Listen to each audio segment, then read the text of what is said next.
মাঝে মাঝে বাংলাদেশ নামক রাষ্ট্রের জন্য খুব আফসোস হয়।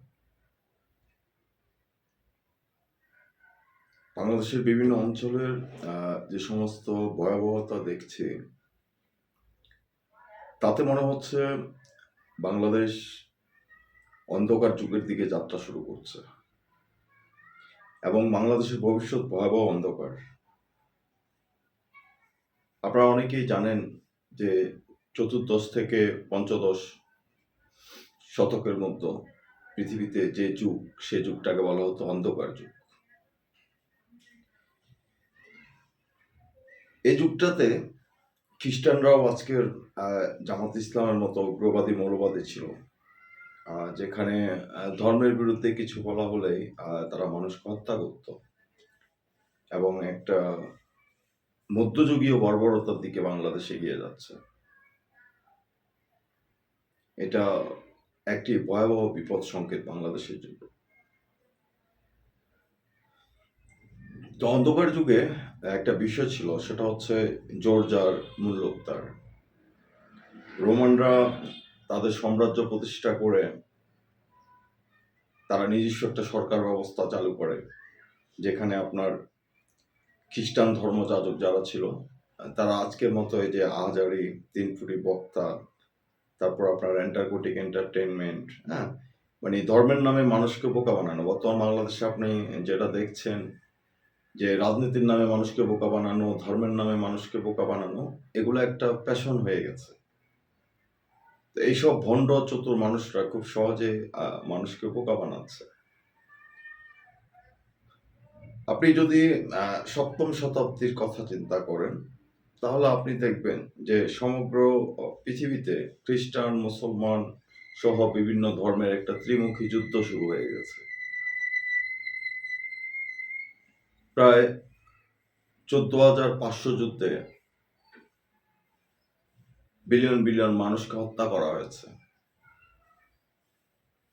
তো এই যে নিজেদের ধর্মের শ্রেষ্ঠত্বের জন্য এভাবে মানুষ হত্যা, আমি জানি না এটা কোনো সুস্থ বিবেকবান মানুষের পক্ষে মেনে নেওয়া সম্ভব কিনা। আপনি যদি নবম এবং দশম শতকের দিকে তাকান, তাহলে আপনি সেখানে দেখবেন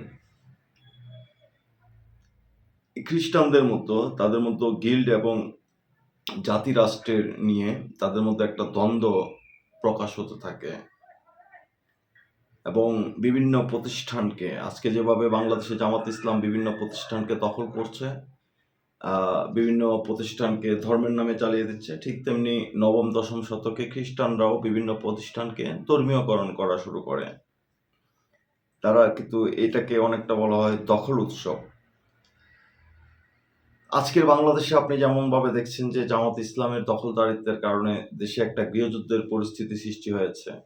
একটা সময় যেমন খ্রিস্টান সমাজে চার্চ এবং সামন্ত প্রভুদের মধ্যে বিরোধ সৃষ্টি হয়েছে, ঠিক বাংলাদেশেও আপনি দেখবেন জামাত ইসলাম এবং বিভিন্ন ইসলামিক দলগুলোর মধ্যে একটা বিরোধ সৃষ্টি হয়েছে এবং ধর্ম অন্ধতা এবং উগ্রতা, এটা আজকের বাংলাদেশের মানুষের জন্য অভিশাপ হয়ে দেখা দিয়েছে। আজকের বাংলাদেশ যেভাবে চলছে, এভাবে যদি চলতে থাকে, আর কিছুদিন পরে আপনি দেখবেন যে এই মৌলবাদ বাংলাদেশের জন্য অভিশাপ হয়ে আসছে। আপনারা লক্ষ্য করেছেন, আজকে একজন উপমন্ত্রী নুরুল মজিদ হুমায়ুন, ওনার হাতে হ্যান্ডকাপ পরা অবস্থায় উনি হাসপাতালে মৃত্যুবরণ করেছেন। পৃথিবীর আর কোথাও এমন জঘন্য ইতিহাস আছে কিনা আমার জানা নেই। এর আগে আপনারা দেখেছেন বীর মুক্তিযোদ্ধা মতিয়া চৌধুরীর সাথে কি হয়েছে।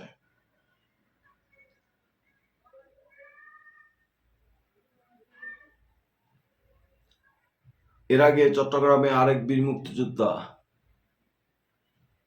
ওনার কবরে গিয়ে কি হয়েছে।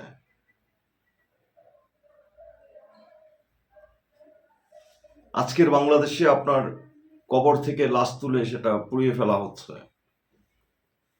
বাউলদের চুল কেটে দেওয়া হচ্ছে। এই যে উগ্রবাদী মৌলবাদী একটা শাসনের শুরু হয়েছে, এটার পরিণতি কিন্তু খুব ভয়াবহ।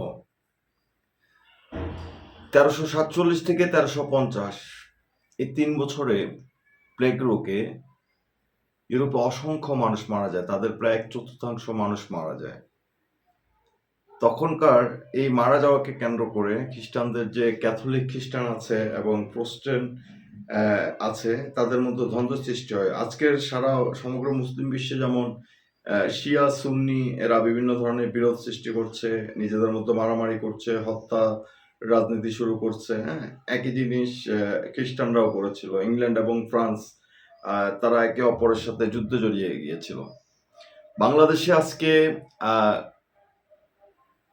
রাজনীতির নামে, গণতন্ত্রের নামে যেভাবে গণহারে মানুষ হত্যা করা হচ্ছে, খেলাফতের নামে মধ্যযুগীয় শাসন সৃষ্টি করা হচ্ছে, যেখানে মুসলমানদের হাতে মুসলমানদের পর্যন্ত নিরাপত্তা নাই, যেখানে সাংবাদিক থেকে শুরু করে বিভিন্ন পর্যায়ের মানুষকে হত্যা করা হচ্ছে, শিশুরা পর্যন্ত সে হত্যাকাণ্ড থেকে বাদ যাচ্ছে না। এবং আপনারা দেখেছেন খাগড়াছড়িতে সেখানে একটা আদিবাসী নারীকে গণধর্ষণ করা হয়েছে এবং এরপর সেখানে সাম্প্রদায়িক সংঘাত তৈরি করা হয়েছে, বেশ কয়েকজন মানুষ নিহত হয়েছেন। তো এই যে অপরাজনীতিটা সৃষ্টি করেছে, ডিফেন্সের ষড়যন্ত্রের রাজনীতি সৃষ্টি করেছে, ইসলামের কথা বলে মানুষকে বোধায় বানিয়ে নিজেদের রাজনৈতিক ক্ষমতা দখলের যে চেষ্টা বাংলাদেশে শুরু হয়েছে, এটার পরিণতি কিন্তু একটা সময় অনেক ভয়ানক হবে। এবং এই ভয়ানক পরিণতির জন্য বাংলাদেশের সকল মানুষকে প্রস্তুত থাকতে হবে। কারণ বাংলাদেশকে আজকে আপনারা জামাত ইসলাম নামক শয়তান দিয়ে যে গৃহযুদ্ধের দিকে ঠেলে দিচ্ছেন, তার পরিণতি আলটিমেটলি সবাইকে ভোগ করতে হবে। শুধু আমি কেন, আপনারাও এর বাইরে নন। আপনারা দেখেছেন যে বাংলাদেশের এক ধরনের অ্যান্টার্কটিক এন্টারটেনমেন্টের উদ্ভব হয়েছে, যারা Darwin, Einstein, Nietzsche, Marx, Shakespeare, Rabindranath, Kazi Nazrul Islam, যারা সমাজ পরিবর্তনের স্বপ্ন দেখেছেন জ্ঞান, বিজ্ঞান ও সাহিত্য দিয়ে, তাদের থেকে মানুষকে দূরে সরিয়ে রাখার একটা চেষ্টা করা হচ্ছে। ইভেন আপনারা দেখেছেন যে ইবনে সিনা, তিনি তার যে দর্শন দিয়েছেন, সে দর্শনকেও কিন্তু মুসলমান সমাজে মানতে পারেনি, এবং ইমাম গাজ্জালি যিনি ছিলেন, তিনি ইবনে সিনার দর্শনকে কুফরি দর্শন করেছিলেন।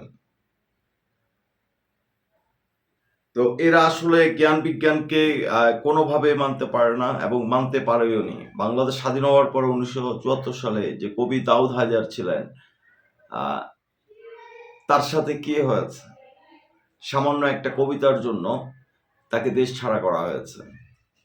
এভাবে অসংখ্য মানুষকে আপনার অনুভূতিতে আঘাত লাগলে আপনি দেশ ছাড়া করছেন, হত্যা করছেন। হ্যাঁ, ইভেন এমনও দেখা গেছে যে জাকির নায়েকের মতবাদে অনুসারীরা হলিয়াটি জেনে অসংখ্য মানুষকে গলা কেটে হত্যা করে বলছে তারা ইসলামের জিহাদ করছে।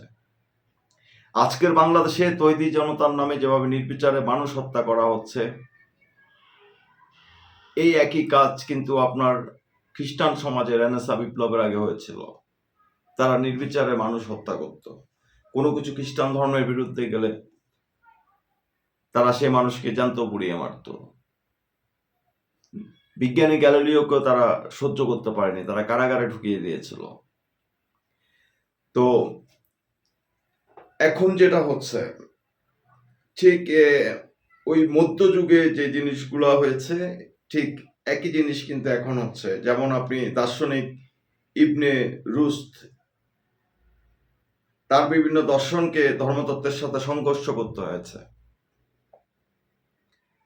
তখনকার সময়ে কিছু মুসলমান যেমন জ্ঞান বিজ্ঞানের বিরুদ্ধে চলে গিয়েছিল, আজকের এই আধুনিক সমাজে এসে আমরা অসংখ্য মুসলমানকে দেখছি তারা জামাত শিবির উগ্রবাদের মতবাদে আদর্শিত হয়ে তারা ভুল পথে চলে যাচ্ছে,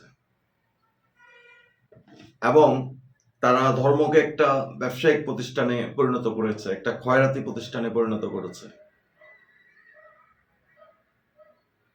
ধর্ম ব্যবসা এটা যে কত সহজ এটা আপনি কল্পনা করতে পারবেন না। এভাবেই কিন্তু মানুষকে ভোতায় বানানো হচ্ছে। তো আজকে বাংলাদেশে যে মধ্যযুগীয় আলামত শুরু হয়েছে, সেখান থেকে আসলে আমাদের খুব সহজে নিস্তার হবে না। কারণ আমাদের বাংলাদেশের আপনি যদি শিক্ষা পদ্ধতির দিকে তাকান, তাহলে আপনি দেখবেন যে কয় প্রকারের শিক্ষা পদ্ধতি বাংলাদেশে চলতেছে। একই দেশে মাধ্যমিক স্কুল শিক্ষার পাশাপাশি আপনি দেখছেন কওমি, আলিয়া, মানে এভাবে 6 থেকে 7 রকমের শিক্ষা পদ্ধতি চলতেছে। এরপরে বাংলাদেশে একদম প্রাইভেট বিশ্ববিদ্যালয় থেকে শুরু করে আপনি দেখবেন যে স্কুল, মাদ্রাসা, হেফজোখানা সবকিছুকে ব্যবসায়িক প্রতিষ্ঠান বানানো, ব্যাংকের ছাতার মতো অলিতে গলিতে এসব কিছু ছড়ায় আছে। কারণ এর থেকে বড় ধান্দাবাজি তো আর কিছু নাই। যে দেশের মানুষ শিক্ষা নিয়ে ধান্দাবাজি করতে পারে, শিক্ষাকে ব্যবসা বানায় ফেলতে পারে, যে দেশের মানুষ রাজনীতিকে ব্যবসা বানায় ফেলতে পারে, যে দেশের মানুষ মানুষের ধর্মীয় বিশ্বাস, ধর্মকে পুঁজি করে রাজনীতি করতে পারে, ধর্মকে ব্যবসা বানায় ফেলতে পারে এবং ধর্মকে ব্যবসা বানিয়ে মানুষ হত্যা পর্যন্ত জায়েজ করে ফেলতে পারে, তাদের কাছ থেকে আপনি ভালো কি আশা করবেন?